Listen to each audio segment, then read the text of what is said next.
Hello everyone, welcome back to my channel. ఈరోజు మన ఛానల్లో ఒక మంచి బిస్కెట్స్ రెసిపీని మీతో షేర్ చేసుకోబోతున్నానండి. దానికోసం నేను ఇక్కడ ఒక కప్పు మెజర్మెంట్తో ఒక కప్పు వరకు సూజీ రవ్వ, ఒక కప్పు వరకు పంచదార, ఒక 4 ఇలాచీలను గింజలు మాత్రమే వేసుకున్నానండి. పొట్టు తీసి పక్కన పెట్టేసి మెత్తగా మిక్సీ పట్టుకొని దాన్ని ఒక ప్లేట్లో వేసుకున్నాను. ఏ కప్పుతో అయితే సూజీ రవ్వ తీసుకున్నామో సేమ్ అదే కప్పుతో హాఫ్ కప్పు వరకు కాచిన నెయ్యిని వేసుకున్నాను. నెయ్యి లేని వాళ్ళు నార్మల్ రిఫైండ్ ఆయిల్ కూడా వేసుకోవచ్చండి. దాంట్లోకి ఒక 3 టేబుల్ స్పూన్ల వరకు డ్రై కోకోనట్ పౌడర్, అలానే కొంచెం టేస్ట్ బ్యాలెన్సింగ్ కోసం సాల్టు, అలానే కొంచెం అంతా బేకింగ్ పౌడర్ అండి.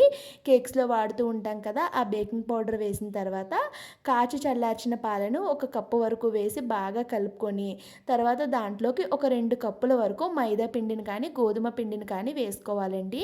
హెల్తీగా కావాలి అనుకుంటే గోధుమ పిండి వేసుకోవచ్చు, లేదు టేస్టీగా బేకరీ స్టైల్లోలా కావాలి అనుకుంటే ఖచ్చితంగా మైదా వేసుకోవాలండి.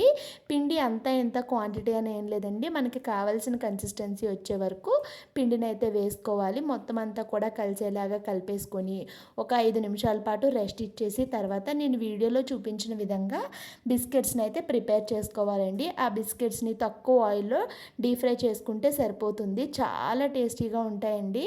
ఒక సైడ్ కొంచెం కలర్ వచ్చిన తర్వాత ఇంకొక సైడ్కి అయితే టర్న్ చేసుకోవాలి.